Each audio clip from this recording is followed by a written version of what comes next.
오늘은 이제 다시 소율이 문답을 살펴보는 그런 시간을 가지려고 합니다. 오늘은 22번째 문답이죠. 앞에서 나눴던 내용들을 잠시 살펴보면요. 인생이 비참한 처지에 살아갈 수밖에 없는, 비참한 처지에서 살아갈 수밖에 없는 그런 까닭은 근본적으로 죄가 세상에 들어왔기 때문이다. 이렇게 성경은 가르치고 있습니다. 그런데 하나님은 인류를 그런 비참한 처지에 그냥 그대로 두지 않기로 작정하셨죠. 죄를 상속받은 사람들 중에 일부를 선택하셔서 구원에 이르게 하시기로 작정하셨습니다. 그래서 구원자, 즉 죄의 값을 대신 갚아주실 대속자, 구속자를 정하셨는데 그분은 여러 사람이 아닌 오직 한 분, 예수 그리스도가 되게 하셨습니다. 그러므로 우리는 구원의 길은 오직 한 길, 주 예수 그리스도밖에 없음을 믿고 입술로 시인하며 고백하는 것이죠. 그런데 오직 한 분, 주 예수 그리스도는 어떤 존재냐면 하나님의 아들로서 사람이 되신, 즉 완전한 신성과 인성을 가지신 분으로 존재하십니다. 오늘 살펴볼 22번째 문답은요. 그럼 그러한 완전한 인성과 신성을 지닌, 그러니까 완전한 신성을 지닌 예수님께서 어떻게 사람이 되셨는가에 대한 내용입니다. 소율이 문답 제22 문답을 우리 같이 한번 읽어보겠습니다. 하나님의 아들이신 그리스도께서 어떻게 사람이 되셨습니까? 하나님의 아들이신 그리스도께서는 성신, 성령이죠. 성신의 능력으로 잉태되어 동정녀 마리아의 몸에서 참 몸과 지각 있는 영혼을 취하심으로 사람이 되셨습니다. 또한 마리아에게서 태어나셨으나 죄는 없으십니다. 네. 예수 그리스도께서 사람이 되신 방법은 완전한 사람이 되는 것이었습니다. 그래서 성인의 모습으로 갑자기 세상에 나타나신 것이 아니라 다른 모든 사람들과 마찬가지로 예수님도 아기로 태어나서 유아기와 유소년, 청소년기를 거쳐서 어른이 되는 과정을 살아가신 거죠. 그런데 인류가 지은 죄의 대가를 대신 치르기 위해서는, 즉 죄를 대속하여 주기 위해서는 예수님 본인의 죄는 없어야 했습니다. 왜냐하면 아담의 죄인이라는 신분과 죄로 타락한 성품을 아담으로부터 상속받는 존재로서는 혹 죄값을 치르더라도 그것은 자신의 죄값일 뿐이기 때문입니다. 갚을 빚이 있는 사람은 자신의 빚밖에 갚지 못하는 것이죠. 남의 빚을 갚아주려면 자신에게는 빚이 없어야 가능한 것입니다. 그렇기 때문에 예수님의 탄생은 일반적인 아담의 후손들하고는 뭔가 다른 특별한 방법이 필요했습니다. 그 방법은 예수님께서 완전한 인간으로 오시되 사람이 아닌 성령의 능력으로 잉태가 되어 태어나는 것이었습니다. 그래서 처녀의 몸을 통해서 태어나신 것이죠. 하나님은 이 사실을 누가복음에 자세히 기록하여 증언하고 계십니다. 흔히 수태고지라고 하는 그 내용이죠. 우리 잘 아는 내용이지만 누가복음 1장 26절에서 38절 말씀을 우리 같이 읽어보겠습니다. 내용이 좀 길지만 우리 같이 한번 천천히 읽어보겠습니다. 여섯째 달에 천사 가브리엘이 하나님의 보내심을 받아 갈릴리 나사렛이란 동네에 가서 다윗의 자손 요셉이라 하는 사람과 약혼한 처녀에게 이르니 그 처녀의 이름은 마리아라. 그에게 들어가 이르되 은혜를 받은 자여 평안할지어다. 주께서 너와 함께 하시도다 하니 처녀가 그 말을 듣고 놀라 이런 인사가 어찌함인가 생각하매 천사가 이르되 마리아여 무서워하지 말라. 내가 하나님께 은혜를 입었느니라. 보라, 내가 잉태하여 아들을 낳으리니 그 이름을 예수라 하라. 그가 큰 자가 되고 지극히 높으신 이의 아들이라 일컬어질 것이요. 주 하나님께서 그 조상 다윗의 왕위를 그에게 주시리니 영원히 야곱의 집을 왕으로 다스리실 것이며 그 나라가 무궁하리라. 마리아가 천사에게 말하되 나는 남자를 알지 못하니 어찌 이 일이 있으리까? 천사가 대답하여 이르되 성령이 내게 임하시고 지극히 높으신 이의 능력이 너를 덮으시리니 이러므로 나실 바 거룩한 이는 하나님의 아들이라 일컬어지리라. 보라, 내 친족 엘리사벳도 늙어서 아들을 배었느니라. 본래 임신하지 못한다고 알려진 이가 이미 6달이 되었나니 대저 하나님의 모든 말씀은 능하지 못하심이 없느니라. 마리아가 이르되 주의 여종이오니 말씀대로 내게 이루어지이다 하매 천사가 떠나가니라. 네, 세례 요한의 어머니 엘리사벳이 임신한 지 6달이 되었을 때에 천사 가브리엘이 마리아를 찾아왔죠. 마리아는 요셉과 약혼을 한 상태였습니다. 아직 정식 결혼식은 올리지 않았기 때문에 마리아는 요셉과 첫날밤을 치르지 않은 처녀의 몸이었습니다. 천사 가브리엘이 마리아에게 은혜를 받은 자여 평안할지어다 라고 인사를 하자 마리아가 깜짝 놀라죠. 그런 마리아에게 천사 가브리엘은 그가 하나님의 은혜를 입어서 아들을 잉태할 것이니 그 이름을 예수로 지으라는 말을 전합니다. 이에 마리아가 남자를 알지 못하는 처녀의 몸에 어떻게 그런 일이 일어날 수 있느냐라고 묻자 가브리엘이 35절에서 이렇게 말합니다. 우리 방금 읽었던 35절 다시 한번 보겠습니다.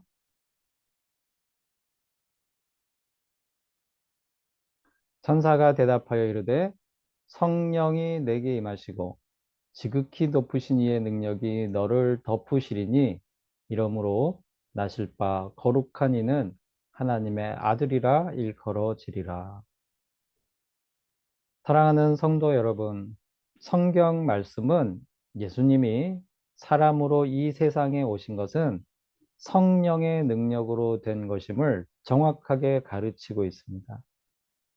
예수님은 인류를 죄에서 구원하시는 구속자로서 갖춰야 할 조건에 맞춰 완전한 인간이면서도 아담의 죄를 상속받지 않은 그런 존재로 오시기 위해서 처녀의 몸에 성령의 능력으로 잉태되어 세상에 오신 것입니다.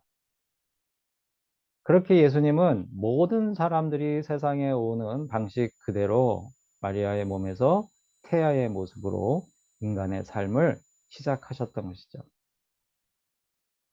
그리고 예수님은 이렇게 완벽한 인간의 겉모습을 갖추셨을 뿐 아니라 내면의 인격도 완전한 인간이 되셨습니다.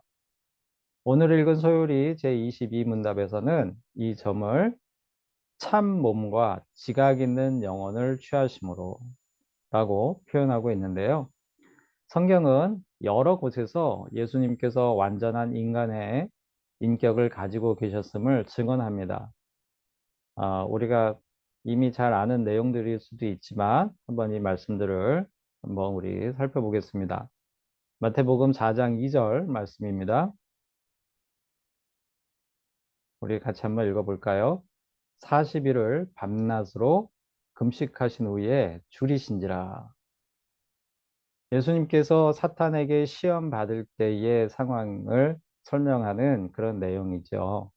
40일을 금식하시고 예수님은 굶주리신 겁니다. 배고픔을 우리와 같이 똑같이 느끼시는 그런 몸을 가지고 계셨습니다. 그리고 마태복음 26장 28절, 38절 말씀입니다. 이에 말씀하시되 내 마음이 매우 고민하여 죽게 되었으니 너희는 여기 머물러 나와 함께 깨어 있으라 하시고 잡히시기 전날 밤에 제자들과 성만찬을 하시고 나서 겟세마네 동산에 가서 기도하실 때 그때의 말씀이죠.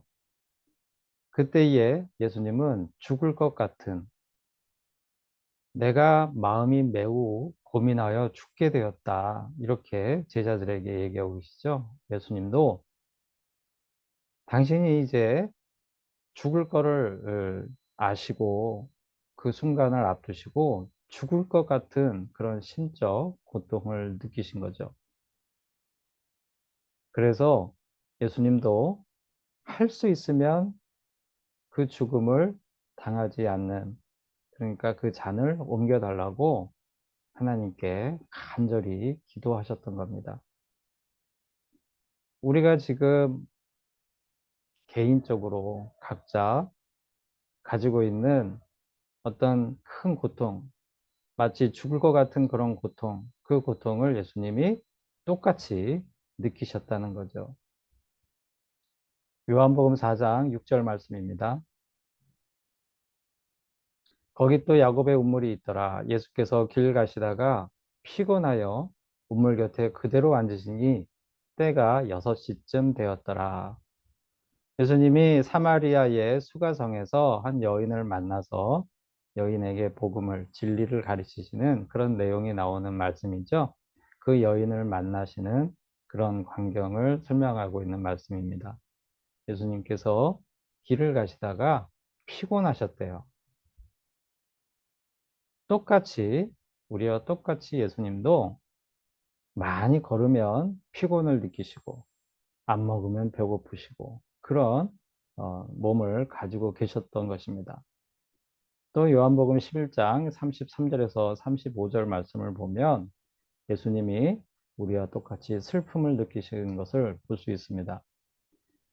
예수께서 그가 우는 것과 또 함께 온 유대인들이 우는 것을 보시고 심령에 비통히 여기시고 불쌍히 여기사 이르시되 그를 어디에 두었느냐 이르되 주여 와서 보옵소서 하니 예수께서 눈물을 흘리시더라.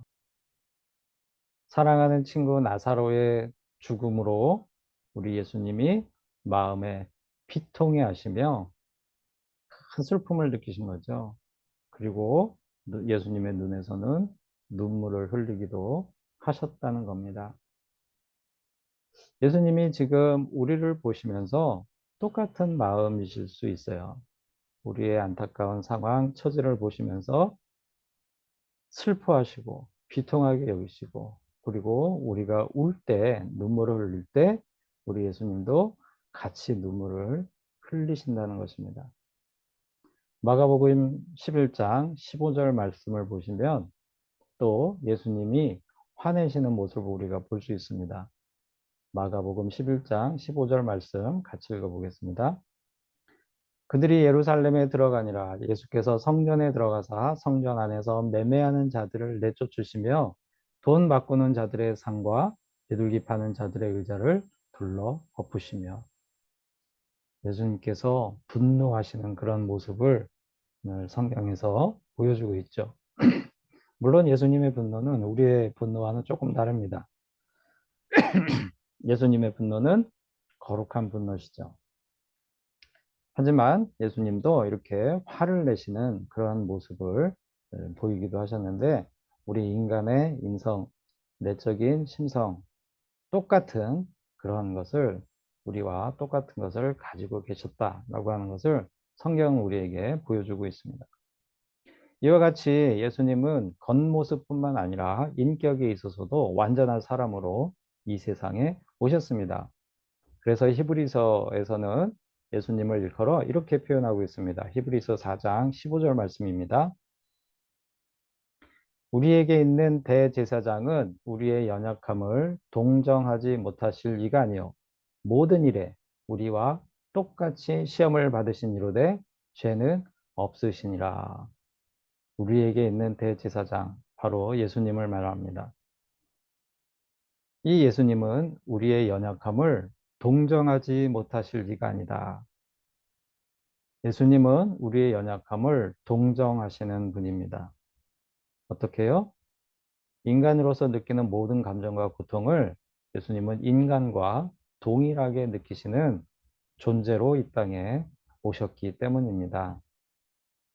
사랑하는 성도 여러분, 예수님은 저와 여러분이 느끼는 모든 고통과 슬픔, 온갖 근심, 걱정과 불안과 두려움을 모두 아시고 공감하시고 함께 느끼시는 그런 분으로 이 세상에 오셨습니다. 그런데 우리와 다른 한 가지가 있죠. 그게 뭐냐면 예수님은 죄가 없는 분이라는 사실입니다. 그래서 방금 읽은 히브리서 4장 15절에서 하나님은 죄가 없으시니라 라고 기록하시고 있습니다. 예수님은 법적으로는 아담의 후손으로 오셨지만 혈통적으로는 성령으로 잉태되셨기 때문에 아담의 죄를 상속받지 않으시는 곧 죄가 없으신 존재입니다. 때문에 예수님은 인간이 받아야 할 죄의 형벌로 인한 고통을 고스란히 당하시면서 그런 존재로 오셨으니까 고스란히 다 당하신 거죠. 동시에 죄가 없는 존재로서 모든 인류의 죄를 대속하실, 씻어주실, 그 대가를 치러주실 자격을 갖추심으로써 수천 년 동안 이어져 내려오는 죄의 상속을 끊으신 거죠. 그리고 죄의 문제를 해결하신 겁니다. 그래서 고린도후서 5장 21절은 죄가 없으신 예수님께서 죄의 문제를 해결하시고 우리를 의롭게 하셨다. 이렇게 가르치고 있습니다. 고린도후서 5장 21절 말씀입니다. 하나님이 죄를 알지도 못하신 이를 예수님이죠. 죄를 알지도 못하신 이를 우리를 대신하여 죄로 삼으신 것은 우리로 하여금 그 안에서 하나님의 의가 되게 하려 하심이라. 아멘. 사랑하는 성도 여러분, 우리는 앞에서 소요리 문답 제17, 18, 19 문답을 통해서 인간이 삶에서 겪는 모든 고통과 슬픔의 근본적인 원인은 죄에 있음을 살펴보았습니다. 그 죄의 문제를 해결하고 다시금 하나님과 함께 할 수 있는 자격을 우리에게 주시기 위해서 하나님과 본질적으로 동일하신 예수님은 지금으로부터 약 2000년 전에 성령의 능력으로 동정녀 마리아를 통해 이 세상에 완전한 인간으로 오시되 죄 없는 존재로 오셨습니다. 이 점은 기독교 신앙을 가진 사람이라면 반드시 입술로 고백해야 할 핵심 교리가 되는 것이죠. 이 내용을 오늘 본문 말씀 빌립보서 2장 6절에서 7절은 이렇게 표현하고 있는 것입니다. 우리 본문 말씀 다시 한번 읽어보겠습니다. 그는 근본 하나님의 본체시나 하나님과 동등됨을 취할 것으로 여기지 아니하시고 오히려 자기를 비워 종의 형체를 가지사 사람들과 같이 되셨고, 이 말씀에서 하나님의 본체시나라는 이 표현에서 본체에 사용된 단어는요, 하나님의 본질적인 성질과 성격을 의미합니다. 즉 하나님과 본질적으로 같은 존재라는 뜻이죠. 그러니까 예수님은 하나님과 본질적으로 같은 존재였으나 이렇게 되는 겁니다. 그리고 이 단어는 본문 7절에 나오는 종의 형체, 오히려 자기를 비워 종의 형체를 가지사라고 할 때 이 종의 형체에 나오는 형체에서도 똑같이 사용되고 있습니다. 예수님은 완전한 신이면서도 종이라고 하는 것은 사람을 말하죠. 동시에 완전한 사람이 되셨다라는 말씀인 것입니다. 그런데 한 가지 아담의 창조를 말씀하시는 창세기 1장 26절에서 27절을 보면 우리가 잘 아는 내용이 거기에 나오죠. 하나님이 자기 형상 곧 하나님의 형상대로 사람을 창조하시되 라는 말씀이 나옵니다.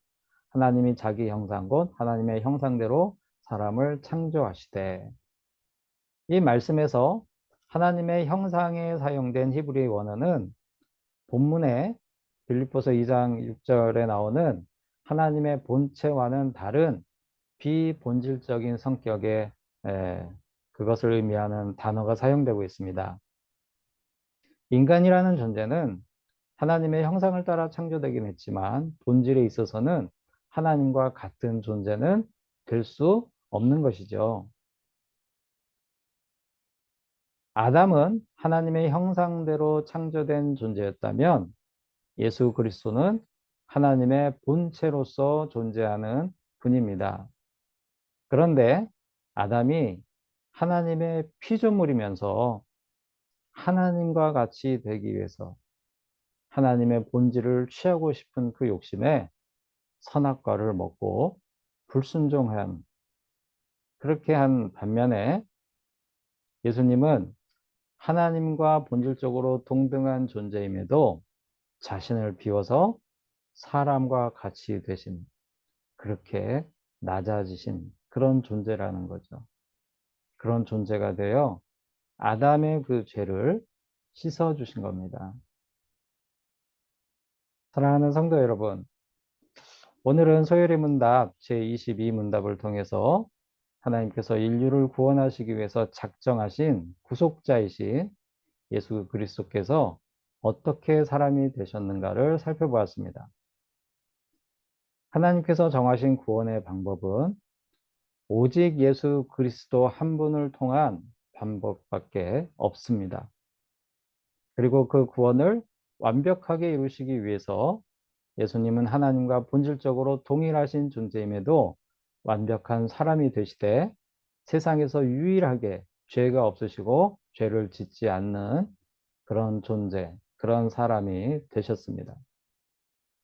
그것은 사람의 행위나 능력으로 된 것이 아니라 오직 성령의 능력으로 된 것이며 그 성령의 능력으로 동정녀 마리아의 몸에 잉태되어 사람의 일생을 그대로 따라서 이 땅에 오신 것입니다. 오늘 말씀을 통해서 우리는 하나님의 구원 계획이 한치의 오차도 없이 그리고 빈틈없이 완벽하게 이루어졌음을 보게 됩니다.